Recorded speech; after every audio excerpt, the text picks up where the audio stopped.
Jokowi berhasil bayar utang RI terbesar dalam sejarah. Sri Mulyani selamatkan Indonesia dari jeratan 7.000 triliun.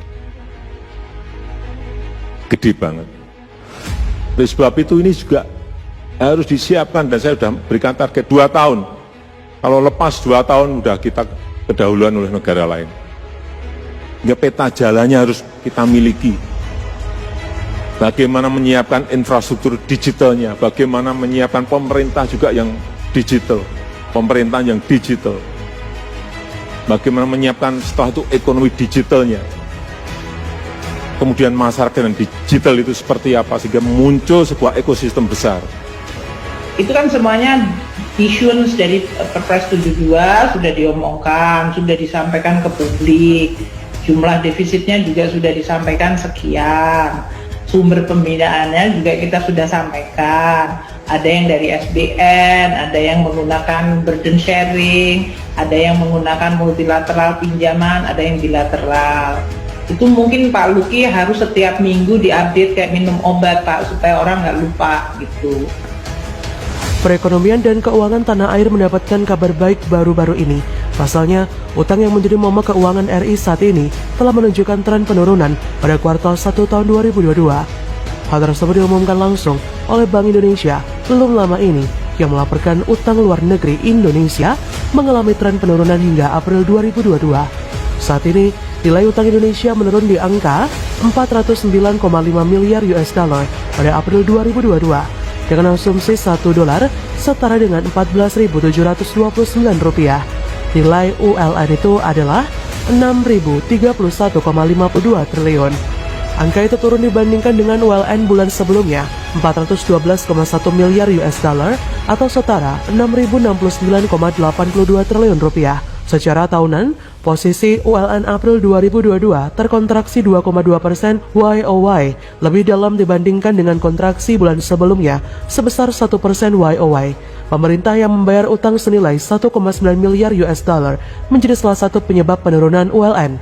Dari total pembayaran tersebut, pokok utang tercatat sebesar 1,576 miliar US dollar dan bunga sebesar 374 juta US dollar. Pembayaran surat berharga negara (SBN) yang jatuh tempo mendominasi pembayaran utang tersebut. Berdasarkan data dari BI, nilai SBN jatuh tempo pada April sebesar 1,32 miliar US dollar dengan pokok sebesar 1,025 miliar US dollar dan bunga sebesar 295 juta US dollar.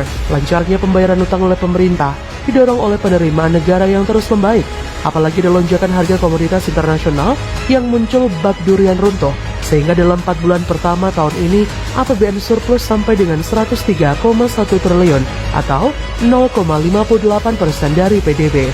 Jadi menurut Direktur Jenderal Pengelolaan Pembiayaan dan Risiko Kementerian Keuangan, Luki Alfirman, jika dilihat sampai dengan 4 bulan pertama sampai bulan April, yaitu mengalami surplus. Hal tersebut menurut Luki sangat jarang APBN bisa surplus sampai dengan 4 bulan pertama ini. Pendapatan negara pun tercatat sebesar 853,6 triliun rupiah dan belanja negara mencapai 750,5 triliun. Keseimbangan primer dari APBN per April 2022 juga tercatat surplus hingga 220,9 triliun rupiah. Selain itu, Menkes Sri Mulyani menyampaikan realisasi pembiayaan utang anggaran pendapatan dan belanja negara di semester 1 2022 menurun 56,9% menjadi 191,9 triliun rupiah dari 444,8 triliun rupiah pada semester 1 2021.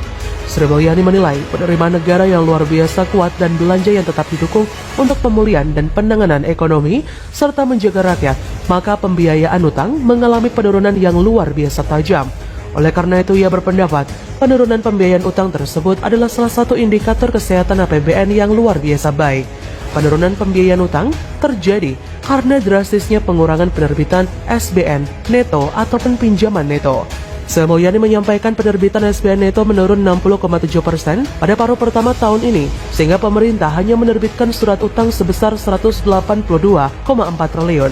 Ia melanjutkan pinjaman itu juga menurun sangat dalam hingga 149,4% menjadi hanya 9,5 triliun rupiah. Dengan demikian, dalam menghadapi guncangan dan dengan memanfaatkan windfall profit, pemerintah akan mengelola pembiayaan utang agar bisa semakin hati-hati. Bahkan Sri Mulyani memproyeksikan defisit anggaran pendapatan dan belanja negara 2022 turun drastis menjadi 732,2 triliun atau 3,92% terhadap PDB. Dengan adanya proyeksi defisit yang menurun, Indonesia dapat mengurangi penerbitan utang sebesar 216 triliun.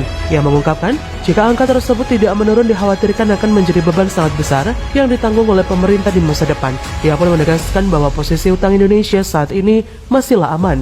Sekali lagi, ia pun menegaskan bahwa pemerintah ke depan tetap mengedepankan prinsip kehati-hatian dalam penerbitan dan pengelolaan utang, serta fleksibel dan oportunistik pada sisa akhir tahun 2022.